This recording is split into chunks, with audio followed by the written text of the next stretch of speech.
Today we're going to be talking about a very common misconception about resilience.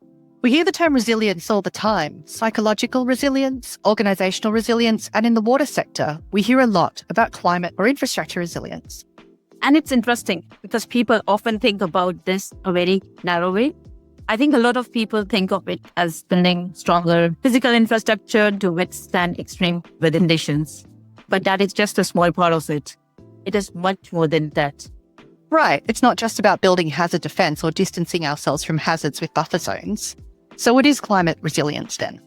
Let me unpack that a bit.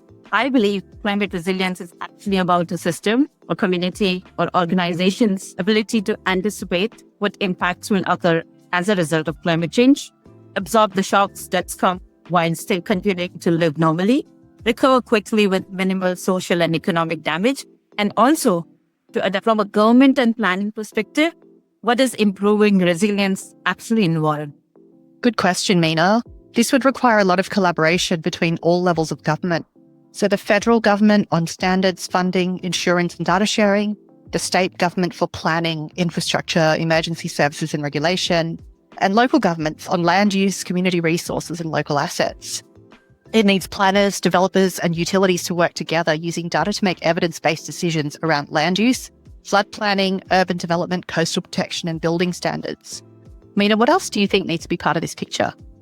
When it goes beyond governments and utilities as well, it also needs input from the financial and business sector, such as insurance companies and banks, to assess the risk and what the cost of recovery would be, and how we could keep supply chains going in the event of climate emergency. Also preparing emergency services and public health to respond appropriately in a crisis. Are there other groups we should also consider?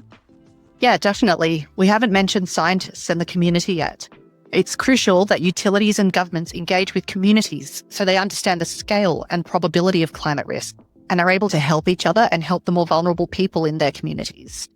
And Meena, where do scientists fit into all of this then? Well, science really underpins much of this work. Scientists are the ones who can inform all of this and help with preparedness through climate modeling, hazard mapping, and early warning systems, and many more. What about engagement? What happens if even one of these groups isn't engaged?